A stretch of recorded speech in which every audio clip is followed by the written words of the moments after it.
Welcome back to Stone of Truth, the home for unapologetic American patriots and faithful Christians. Yeah. Today, we are exposing the modern Babylon and diving into the ultimate blueprint for civil disobedience, the Daniel Precedent. Yes. And, we're looking at an existential crisis facing you, the listener, and honestly, every citizen who still believes in the Judeo-Christian foundation of this nation. Oh, absolutely. The stakes they're incredibly high right now. Right. Like, we are not just in a political debate over tax rates or highway funding anymore. I mean, we are in a spiritual war for the survival of the American Republic.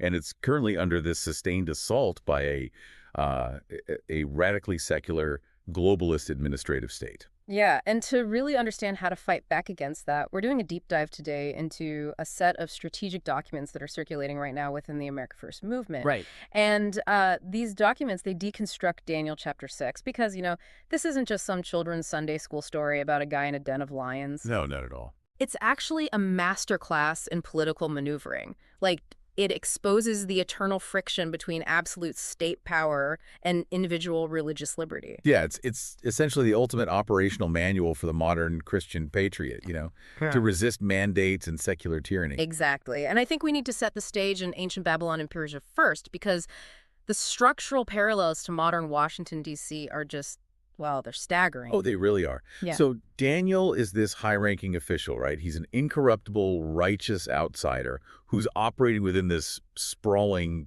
deeply corrupt establishment. Right. There were, 120 provincial governors? Yeah, exactly. 120 satraps. Yeah. And the text describes Daniel as having an excellent spirit. Like, he flat out refuses to engage in their standard political graft. Which is exactly why they hated him. And the documents we're analyzing, they translate that ancient bureaucracy into our modern political reality perfectly. Mm-hmm. Those 120 satraps are the direct equivalent of the entrenched Washington deep state. Oh, 100%. The unelected administrative bureaucracies hated Daniel for the exact same reason the deep state hates our America First leaders today. His integrity threatened their power and, their monopoly on control. They couldn't bribe him, and they couldn't intimidate him. It's less like having an honest cop in a corrupt precinct, and it's more like a computer running a completely different operating system inside a massive unified network. That's a great way to put it. Right, because Daniel just wouldn't accept the network's code. Yeah. His mere existence threatened to crash their entire system of corruption. Yeah, and when the establishment cannot defeat a righteous leader on the merits of his policies, what do? They invariably weaponize the legal system to fabricate a fault. Every single time. Right.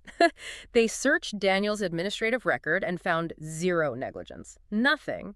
So they realized the only way to trap him was to weaponize his actual devotion to God against him. Which mirrors our exact reality today perfectly. Look at the weaponization of the Department of Justice. Oh, man. The strategy text points directly to the FBI. Great. Yes. The FBI drafting those internal memos that targeted, quote, radical traditional Catholics as potential domestic terrorists. Which is insane. Completely insane. Okay. And simply for preferring to attend the traditional Latin Mass. That's it. Yeah, and they also bring up the FACE Act, the Freedom of Access to Clinic Entrances Act. Right. I mean, this was originally designed supposedly to protect clinic access, but what are we actually seeing? We're seeing heavily armed FBI SWAT teams kicking in the doors of peaceful pro-life advocates. With their children in the house. Exactly. Yeah. Threatening them with decades in federal prison. Meanwhile, left-wing activists who literally firebomb pregnancy centers just roam free. Nobody goes after them. No, nobody. The document argues that the administrative state essentially views devout Christians as an insurgency that just has to be suppressed. Yeah, and because the deep state couldn't beat Daniel legally or administratively, they had to invent a new crime targeting his conscience, which leads directly to the manufacturing of a tyrannical mandate. Right, the trap. The satraps manipulated King Darius into signing this sweeping, unalterable 30-day federal decree declaring that no one could petition or pray to any god or man except the king. And they disguised it as national unity, right? Yes, but it was actually about absolute supremacy. It was this state declaring itself to be God. And to really understand why this decree was the ultimate red line, the source material introduces this theological concept called sphere sovereignty. Oh yeah, we definitely need to break this down. Because Okay. I think it fundamentally changes how you as a listener should view government overreach? Definitely. So sphere sovereignty was articulated by Reformed thinkers, guys like Abraham Kuyper. Hmm. And the foundational premise here is that God created distinct, independent spheres of authority in human society, and he delegated very specific jurisdictions to each one. Okay, so what are the spheres? Well, first you have the family. That's governed by parents, and their God-given role is to raise and educate their children. Right, not the state's job. Exactly. Then you have the church. That's governed by elders and pastors, and they're responsible for worship, spiritual discipline, administering the sacraments. Okay. And finally, you have the state, the civil magistrate. And the state's only biblical mandate is to bear the sword, to punish evil, protect the innocent, and maintain basic civil order. Okay, so under this theology, the authority of the state absolutely does not bleed into the other spheres. Right. It stops at the boundary. But wait, let me push back a second. Isn't the First Amendment explicitly designed to stop the state from invading the church and family spheres in the first place? Ugh. I mean, structurally, that's what our Constitution does. Yes, that is exactly it. The First Amendment is the legal codification of sphere sovereignty. The founders implicitly understood that the state has absolutely no jurisdiction over the soul. Wow, okay. But the radical left has mutated freedom of religion into freedom from religion. Oh, they do it constantly. Right. They are trying to force your faith into the closet, demanding it become this, private, sterile little hobby that remains totally subservient to the state's ultimate authority. Which brings us to the ultimate modern litmus test for this kind of overreach. I mean, the authors of our document actually call the 2020 COVID-19 church lockdowns the modern decree of Darius. Oh, that is spot on. Isn't it? Under the guise of public health, you had secular governors ordering churches to shut their doors. And the glaring hypocrisy here is just staggering. Unbelievable. Governors deemed liquor stores, casinos, and massive left-wing political protests as essential to society. Right. Thousands of people in the streets for protests. Exactly. But gathering to worship Almighty God, which, by the way, the book of Hebrews explicitly commands Christians not to forsake, that was deemed non-essential. Yeah, and think about it through the lens of sphere sovereignty. When a governor tells a pastor how many people can be in a sanctuary or that they cannot sing hymns, the state has crossed a God-ordained boundary. The state is literally attempting to act as the elder of the church. And they have no right to do that. None. The text argues that when the state demands the surrender of your soul in this manner, the Christian is forced into a corner. You have to make a choice. But, if the modern church surrendered that jurisdiction so easily during the lockdowns, and a lot of them did, there has to be a theological root to that compliance. Yeah, there is. Because I'm stuck on this tension between two biblical concepts. Progressive pastors constantly quote Romans 13, pointing out that Paul commands Christians to submit to governing authorities.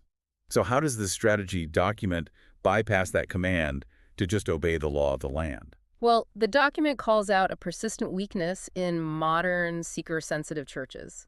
Ah, okay. Those congregations that prioritize secular comfort and cultural relevance over hard biblical truths. These institutions totally weaponize Romans 13 to demand blind compliance with immoral state mandates. Just giving the state a blank check. Exactly. But the authors completely dismantle this by contrasting it with Acts 5.29, where the Apostle Peter tells the authorities, quote, "We ought to obey God rather than men." So Romans 13 isn't a blank check for tyranny. Not at all.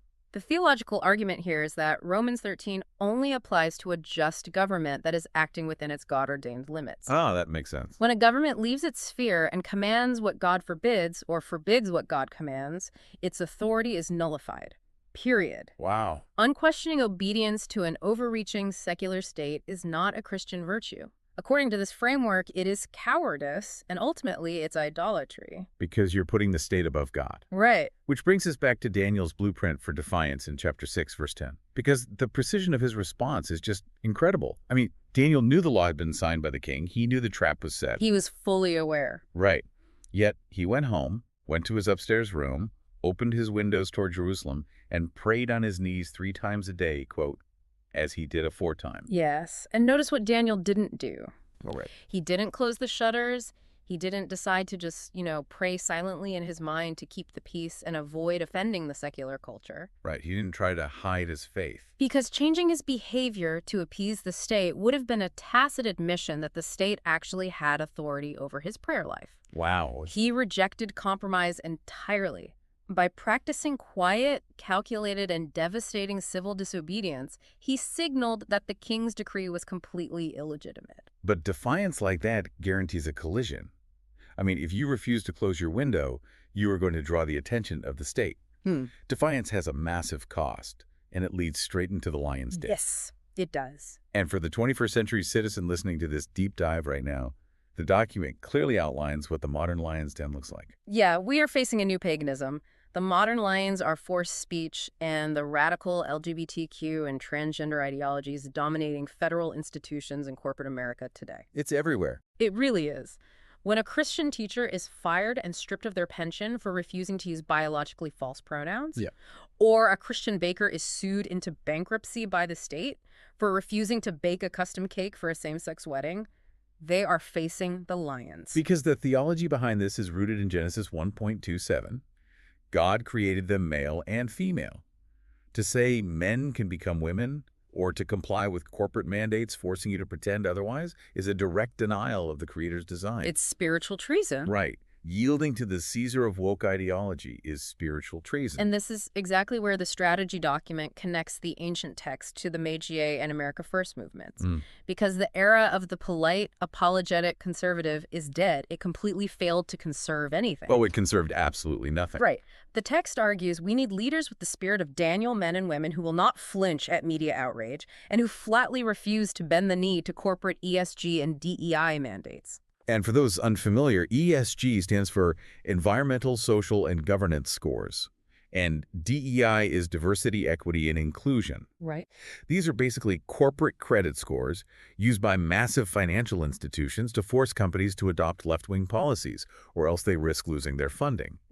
They are the new decrees of Darius, basically attempting to force the whole marketplace to worship secular orthodoxies. Exactly. And the America First movement, sparked by President Trump, proved that the entrenched administrative state could actually be fought. Yeah, it really woke people up. Think about the overturning of Roe v. Wade. That was a watershed moment, proving that a defiant, unapologetic approach yields actual, tangible victories. Yes. But the document also expands this into a broader geopolitical worldview.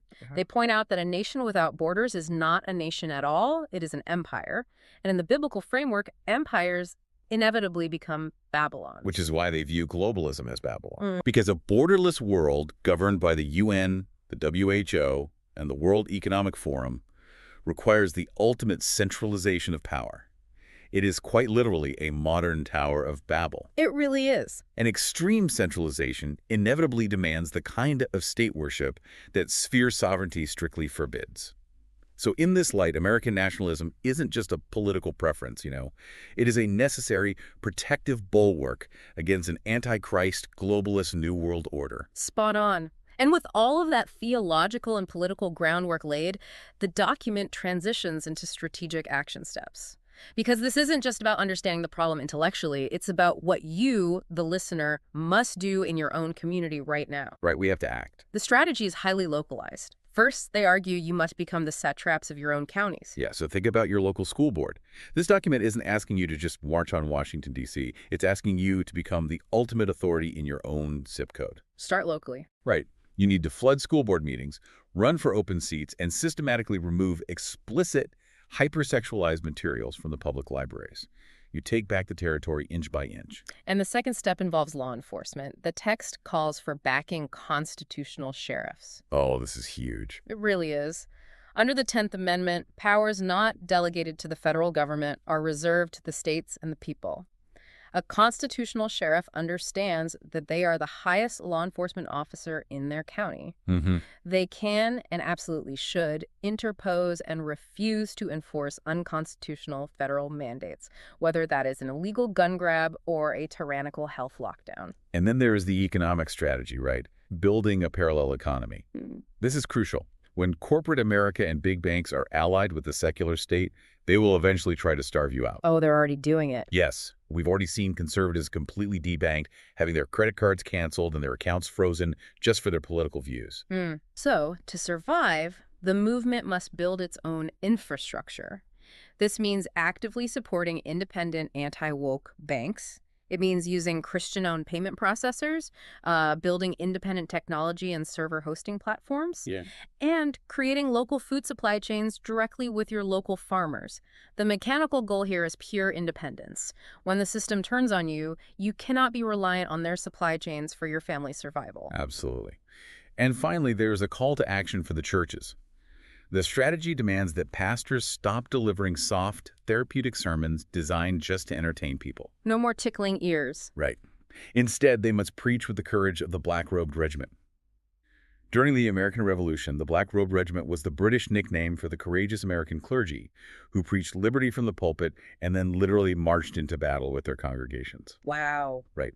Pastors today need to cultivate a theology of courage, actively preparing their congregations to face the lions rather than just making them feel comfortable on a Sunday morning. Which brings us to the profound deliverance at the end of the Daniel story. Yeah. God shut the mouths of the lions. Daniel wasn't just saved from physical death. His uncompromising defiance triggered a massive political paradigm shift. Right. It changed everything. King Darius was forced to issue an entirely new decree commanding reverence for the living God of Daniel. The lesson here is that when one man refuses to bow to tyranny, it shatters the illusion of the state's omnipotence. It totally shatters it. And it gives courage to thousands of others to stand up. Because the secular administrative state want you isolated. Yeah. They want you demoralized, quiet, and compliant. But the Daniel Precedent proves that true power does not reside in Washington, D.C., and it certainly doesn't reside in the mainstream media. Amen. True power resides in the throne room of heaven, and it is accessible to any patriot willing to fall on their knees and petition the Almighty. Thank you for tuning in. If you stand with the remnant, please like and subscribe to Stone of Truth. Let the laws be passed. Let the secularists rage. We will go to our rooms, we will open our windows, and we will kneel only to the Almighty. May God bless you, and may God bless the United States of America.